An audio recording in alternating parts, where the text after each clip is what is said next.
Have you ever heard a knock on the door that didn't just interrupt your day, but told you deep down that something terrible was about to happen?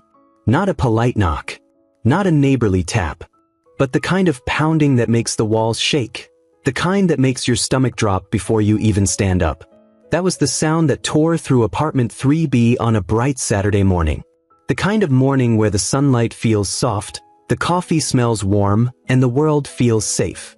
Until it doesn't. Angela Carter froze with a dish towel still in her hands. She wasn't a woman who spooked easily. At 49, she had raised 3 kids, worked 2 jobs, survived a husband's sudden passing, and built a life brick by brick in a neighborhood that didn't always welcome her. But that knock? It carried a threat. Mom! Her youngest 12-year-old Maya peeked out from the hallway with cereal still in her mouth. That sounded like... "I know," Angela whispered. She placed a steady hand on the girl's shoulder and gently guided her back. "Go to your room, baby." Before she could take a step toward the door, the pounding hit again. Boom, boom, boom. "Open up. Housing inspection." But the voice wasn't the usual apartment manager. This one was deeper, sharpened with authority, and dripping with disdain. Angela wiped her palms on her jeans and opened the door just enough to peer out. And there he stood. Officer Brent Walker. A white police officer in his early 40s with an immaculate uniform, a jaw clenched so tight it looked painful, and a smirk that told you he wasn't here to help anybody.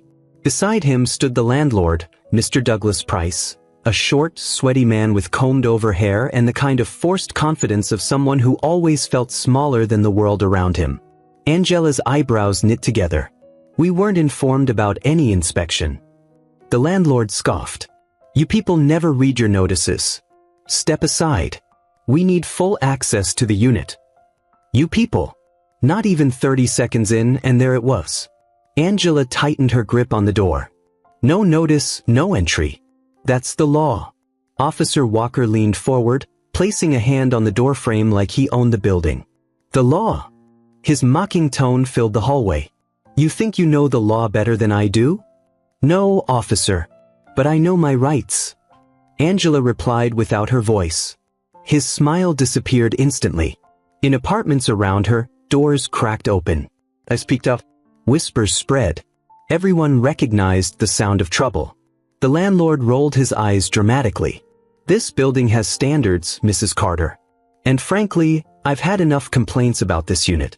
Noise, trash, unauthorized guests. All lies," Angela said firmly. "And you know it." Officer Walker leaned even closer until she could feel his breath. "Allow us inside, or I'll mark this as a refusal to cooperate with an active investigation." "Investigation? For what?" she asked. He didn't answer. The message was clear. "We can make something up if we need to." Angela inhaled slowly, holding her ground. Her grandmother's voice echoed in her mind. Never argue with a man looking for a fight. But never surrender to one either. Her voice remained steady. "You're not entering my home without a warrant." Walker raised his eyebrows, almost impressed. Then he chuckled. "You think your little rules matter here?" He stepped back and addressed the neighbors watching through cracked doors. "Everybody listen up." His voice boomed, eager for an audience. "We have a family refusing inspection, possibly violating their lease. Could be drugs, unauthorized tenants, who knows?" Gasps, whispers. Someone muttered, "I knew something was off about them." Angela's jaw tightened. Shame, anger, fear, they all hit at once. But she forced her breath slowly. "Stop lying," she said. Walker shrugged. "Then let us in." Angela held her ground. "I said no." The officer's expression changed. From smug to irritated, to something much darker. "Lady," he said quietly, "people like you are lucky to live in places like this." "People like me?" Angela repeated. Walker smirked. "You know exactly what I mean." Maya's small voice floated from behind her. "Mom? What's happening?" Walker's eyes flicked toward the child. His smile sharpened. "Ah, and that one, is she even supposed to be living here? Leases are for listed tenants only." Angela felt the air sucked from her lungs. "You leave my daughter out of this," she snapped. The officer tapped his body cam lightly. Everything you're saying is being recorded. Good luck in court, if your kind even goes to court. Neighbors murmured. This was becoming a spectacle.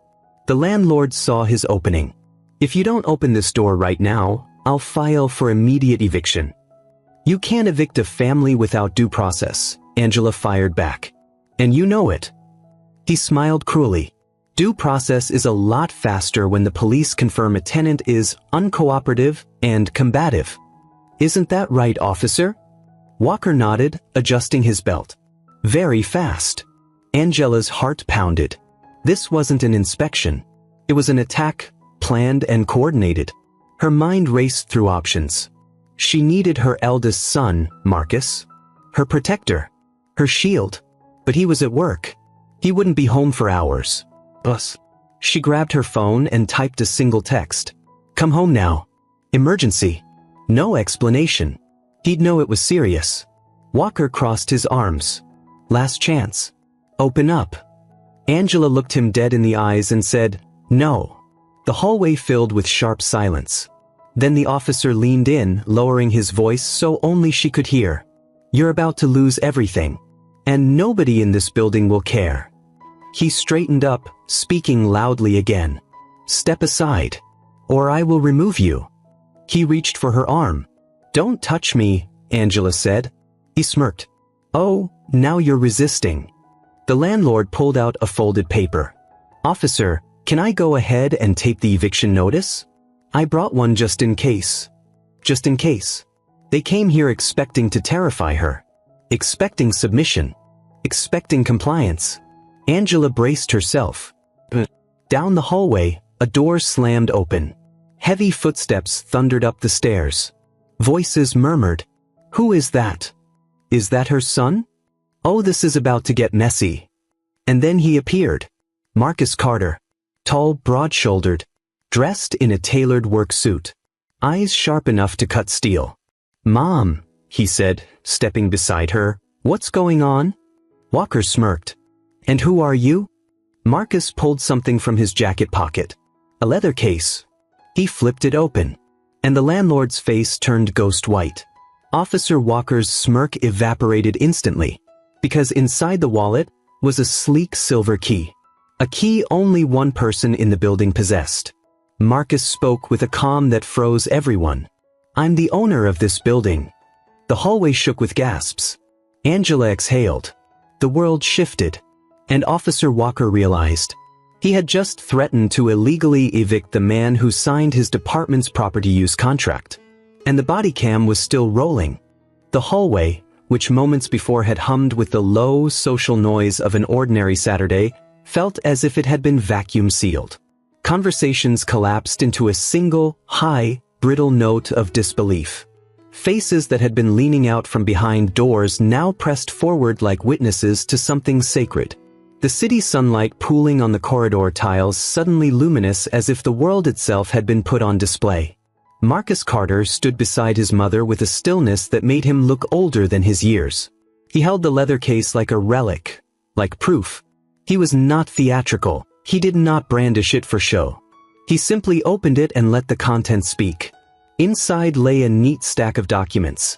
An original deed with embossed seals, the building's title, and a ledger of tax payments that traced back decades. The handwriting on one of the pages was his grandfather's, slanted, resolute, dated nearly 25 years earlier.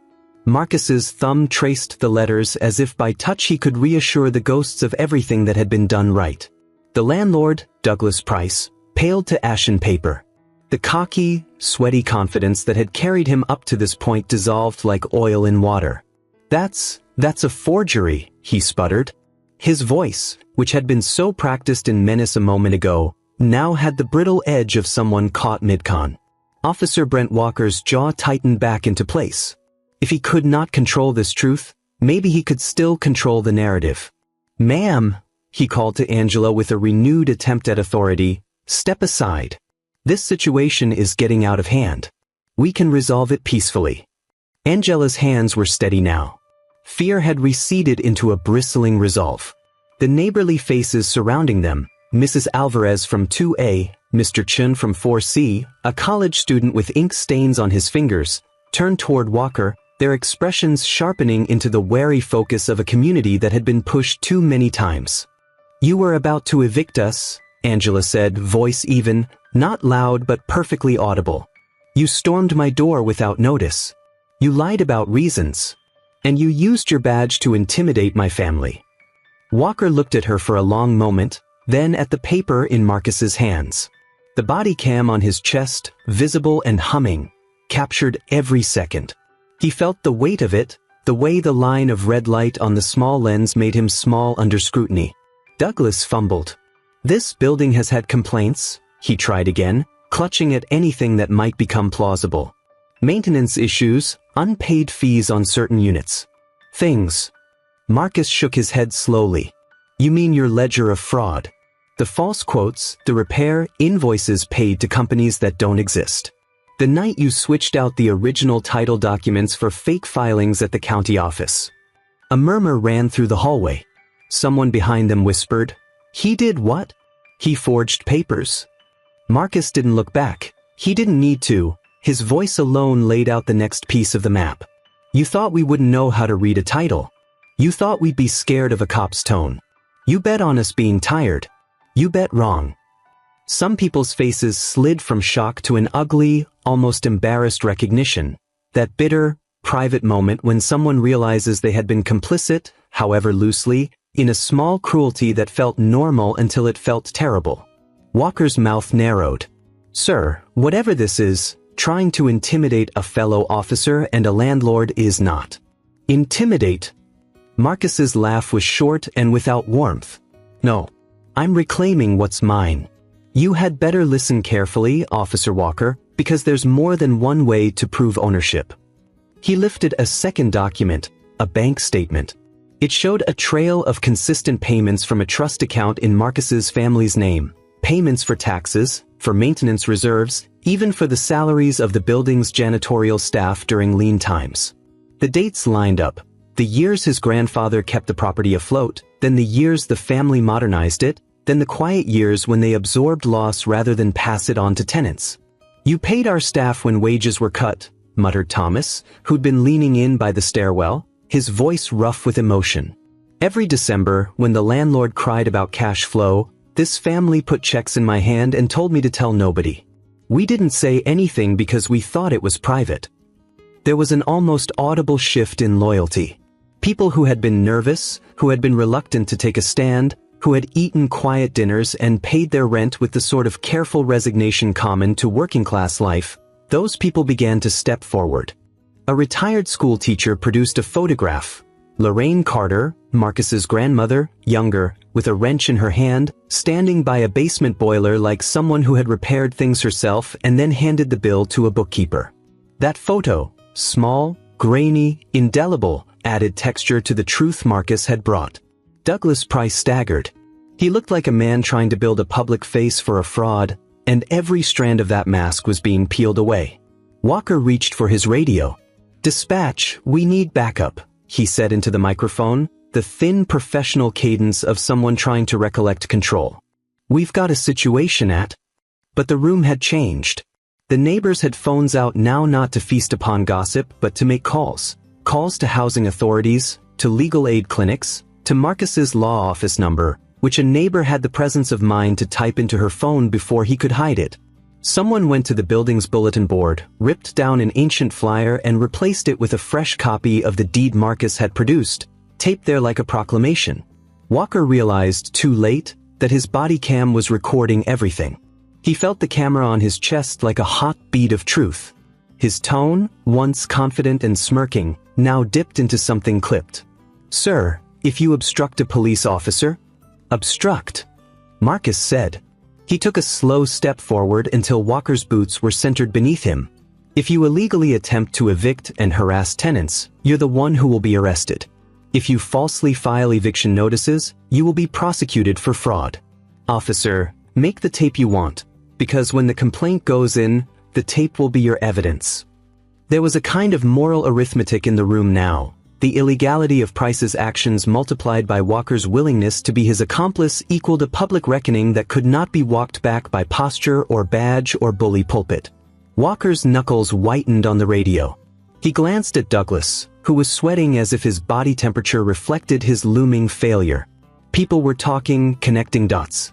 Someone had brought printed copies of the building's historical tax records. Someone else had the number of a journalist who covered housing inequity. Officer Walker, a young woman from across the hall, one of the single parents who worked late shifts, said quietly but with lethal calm, "Are you going to help this man break the law? Or are you going to do your job?" Walker paused because the question had a clarity that cut through a lot of noise. What did he want his job to be? Whose side was he on when the microphone of history had been pointed directly at him? He was not the sort to make a heroic choice in public. His training had been about control, about the optics of the uniform. He swallowed and looked at his fellow officers, except there were no fellow officers present, only neighbors and the steady, incriminating shine of his body cam. Outside, footsteps sounded, heavy, not uniformed. Someone had called Marcus's lawyer, a woman who moved through the city with the kind of authority that made landlords' hearts sink.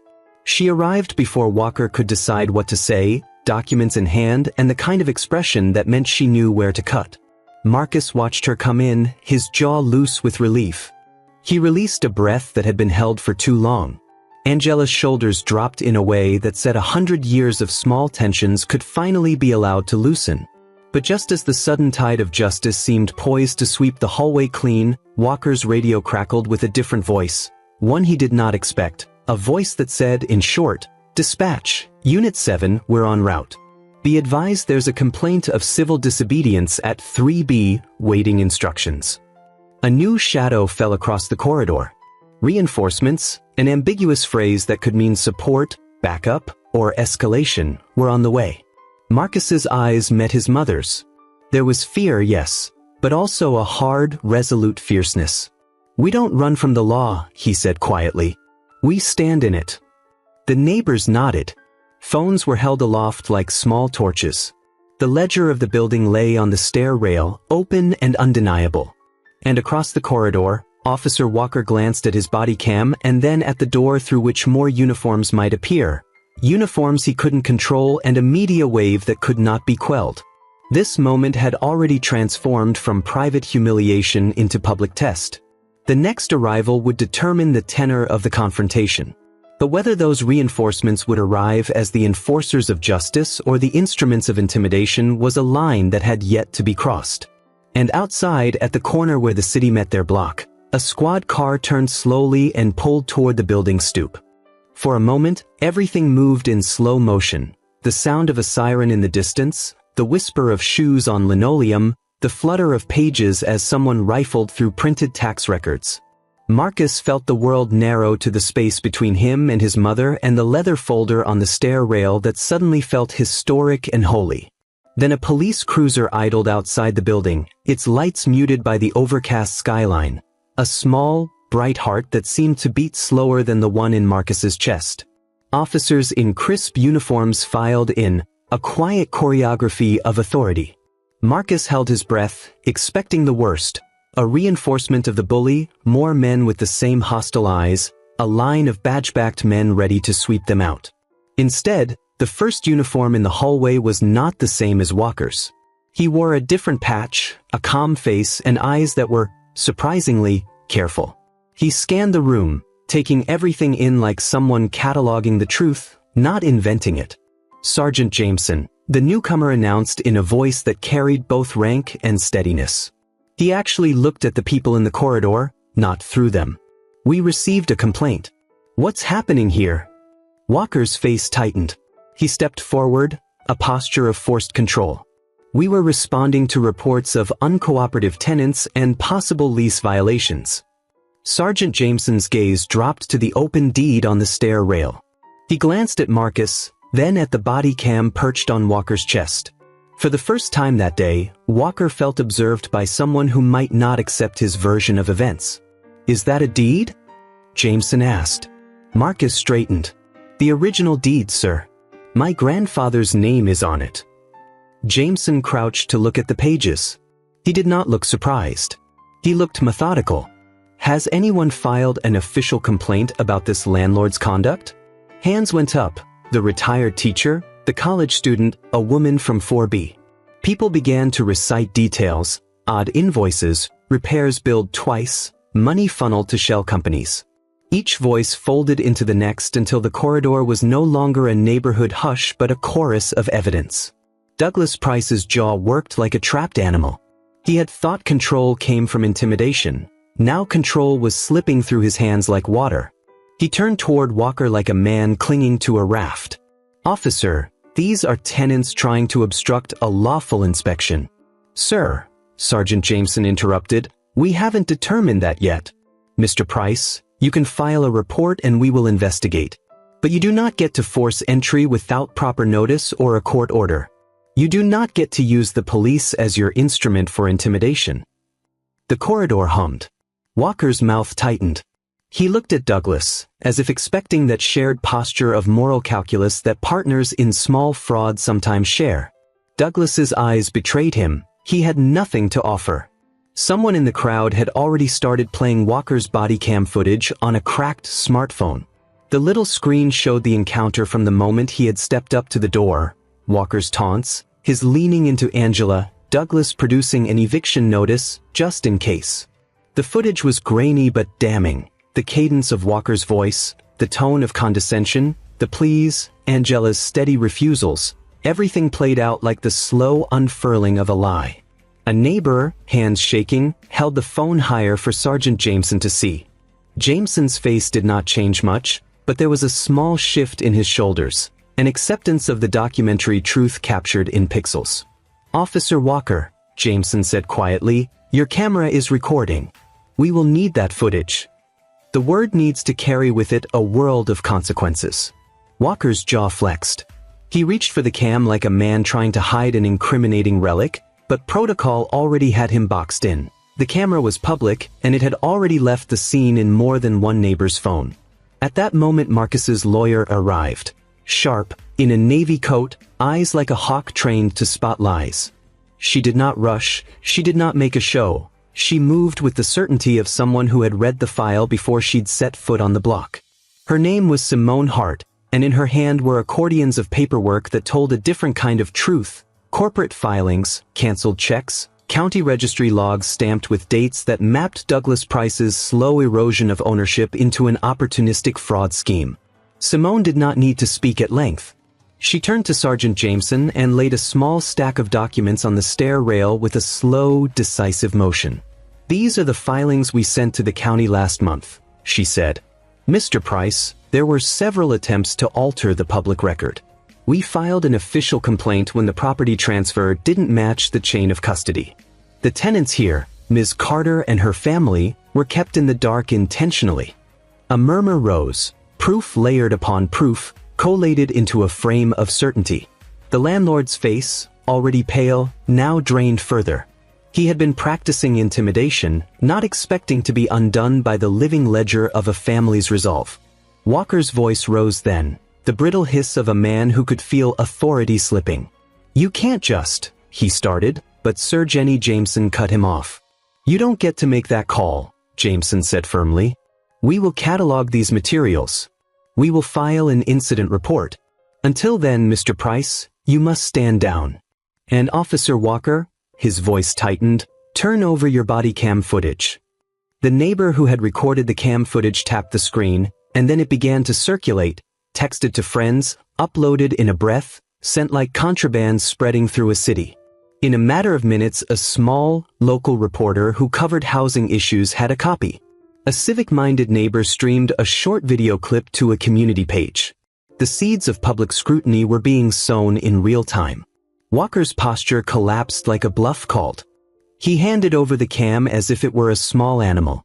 He knew the film would be a problem, not because he lacked the power of a badge in the hallway, but because the badge now belonged to the public.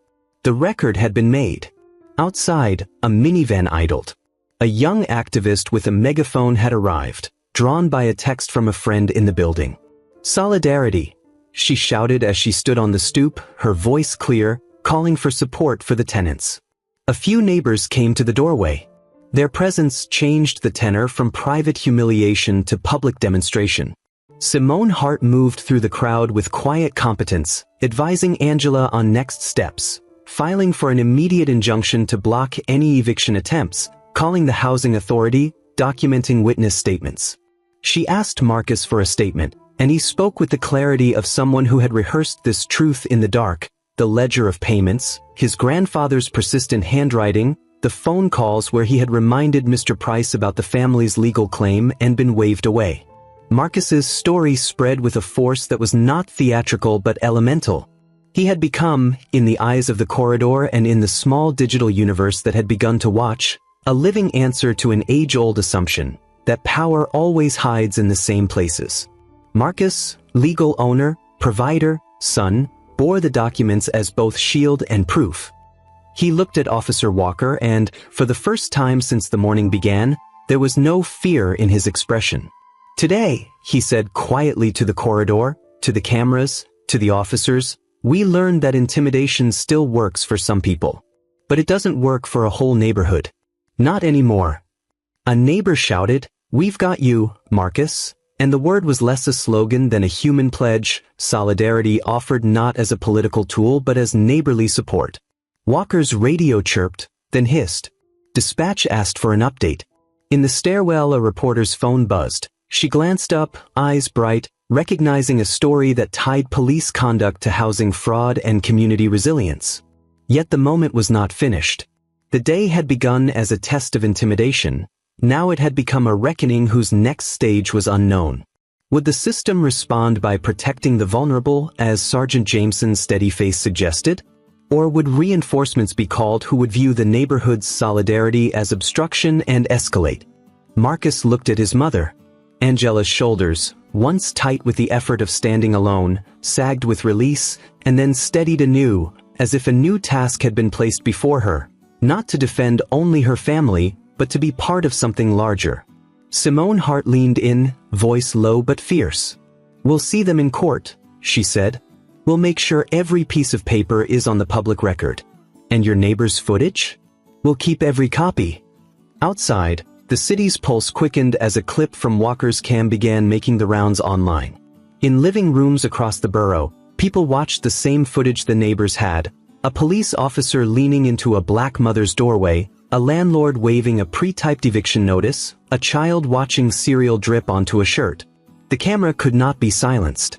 And that, Marcus felt, was the most important truth of all. Morning sunlight had begun its slow climb up the buildings across the street, washing the block in muted gold. But inside the hallway of 3B, it felt like dawn had already broken, harder, brighter, too sudden to fully absorb. Nothing was quiet now. Nothing was the same. The neighbors who had been peeking through door cracks were now fully outside, shoulders squared, phones out, voices steady. Angela Carter stood in the center of them, Marcus beside her, Simone Hart conferring with Sergeant Jameson in low, urgent tones.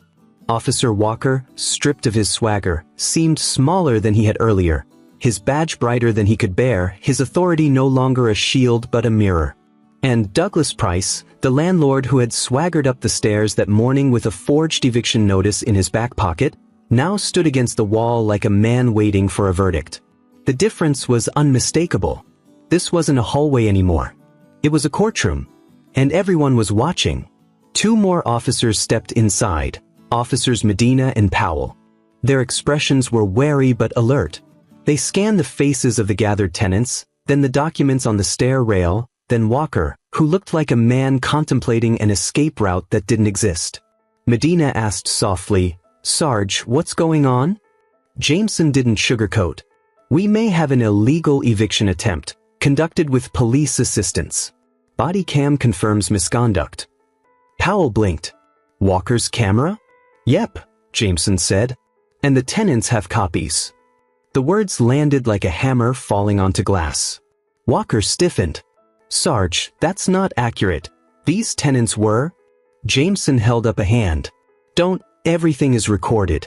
The best thing you can do right now is tell the truth." It was the first time anyone had spoken to Walker like he wasn't invincible. A few neighbors clapped, not loudly, but with the careful, grateful rhythm of people who rarely saw accountability arrive in real time. Douglas Price swallowed hard. "Look, this has gone too far. I thought." "What did you think?" Marcus asked, his voice low but sharp. "That you could scare my mother because she's a black woman living in a building you never bothered to maintain? Or because you saw her alone and thought that meant she had no protection?" Douglas's mouth opened, but no explanation came. He tried again, voice cracking. "I didn't mean..." Simone cut in. "You didn't mean for the camera to be rolling. Let's be honest." Douglas flinched. "You've been trying to erase the Carter family from this building for years," Simone continued. "From the moment Marcus's grandfather passed, you saw an opportunity. You forged documents, you filed fake maintenance notices, and you tried to evict tenants to create panic so you could claim they abandoned their units." She leaned closer, almost gently. "You built your fraud on the hope that black families wouldn't know their rights. And today, that hope dies." The hallway erupted in murmurs. Then someone from the back said loudly, "That's right. He thought no one would fight back." That someone was Mrs. Alvarez, the elderly woman from 2, a voice quivering not with fear, but with rage. Another tenant chimed in. Then another. For the first time ever, the building spoke with one voice. Simone looked at her phone, eyebrows rising. "Marcus, it's already online." "What is?" he asked. "Your neighbor's body cam recording. Someone uploaded it. It's spreading fast." Within seconds, notifications buzzed across the hallway. 600 shares. 3,000 views. Local reporter posting it. Comments section exploding. Angela felt her knees weaken. Not from fear, but from something she hadn't felt in a long time. The world wasn't just watching. The world was responding. Jameson took another breath and stepped forward, addressing the tenants directly now, not the landlord, not Walker, not Marcus. "Ladies and gentlemen, what happened here today was wrong." He glanced at Walker. "Very wrong." He reached for the officer's body cam recorder, clicked it off, and detached it with slow deliberation. "We're submitting this to internal affairs." The gasp was immediate and collective. Walker's face was drained of color. This is excessive. I didn't." "You intimidated a resident. You threatened a child. You helped attempt an unlawful eviction." Jameson's voice was cold steel. "If anything, I'm being generous." Walker looked at Douglas again, like a drowning man looking for a lifeline. Douglas stepped back. There was nothing left to cling to. Marcus stepped to the center of the hallway, lifting the leather case like it was a gavel. "My family owns this building," he said. "My grandfather left it to me because he knew one day someone would try to steal it." He looked at every tenant, older, younger, immigrant, student, single mom, retiree. He didn't want a luxury condo. He didn't want to flip the building. He wanted a community. And that's what you all are. A community. Angela wiped a tear. Marcus continued. "For the past few years, I let Douglas handle things because I believed he had integrity. That ends today. Starting right now, I will personally manage this building." Cheers erupted. "And rents will be frozen until every apartment is up to code." More cheers, louder, trembling, relieved. "And every tenant threatened or mistreated will be reviewed for rent credit and compensation." Someone shouted, "Yes, sir." The hallway transformed into a celebration, a release of all the tension, all the uncertainty, all the years of silence.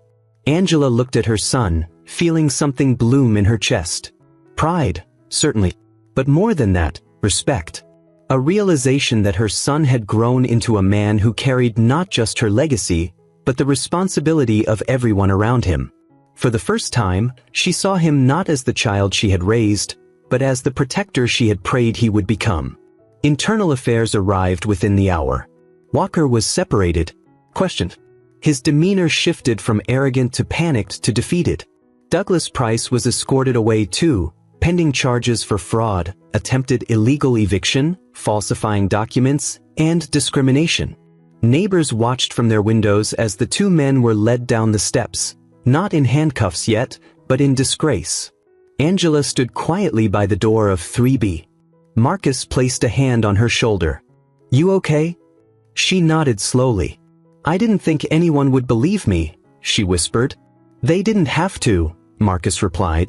"Camera did. We did." A few neighbors stepped forward to hug Angela, people she had shared walls with for years but never truly connected with until that morning. Mrs. Alvarez wrapped her arms around her. "You protected all of us today," the old woman whispered. "Now let us protect you." Angela's eyes brimmed. By evening, local news vans lined the street. Social media threads exploded. People debated, argued, cried, and rallied. But one comment on the viral video stood out above all the rest. "When prejudice comes knocking, truth must answer louder." Angela read it. Marcus read it. Maya read it.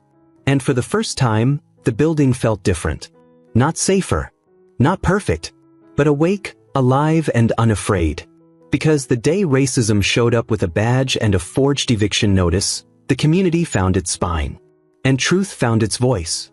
When the last police car pulled away and the street finally quieted, Angela stood at her window and watched the building breathe.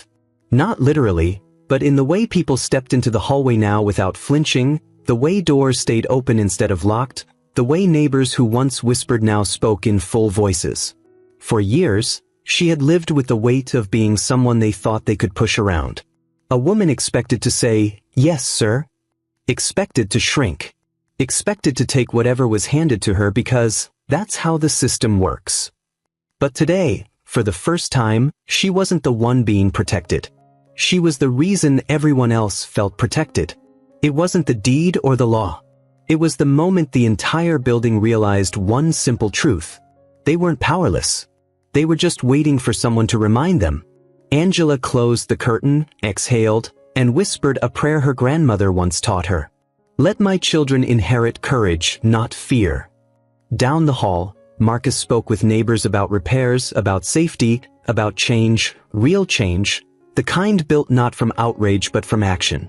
And maybe that's why this story matters. Not because justice arrived, but because people finally did. If this story made you think about the world we live in, or the world we want to live in, use your voice below in the comments section. Tell us, do you think justice only works when someone records it, or did this community already have the power before the camera even turned on? Your answer says more than you think.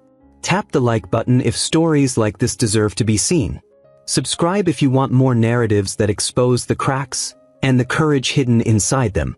Share this video if you believe silence is where injustice grows, and stories are how we stop it.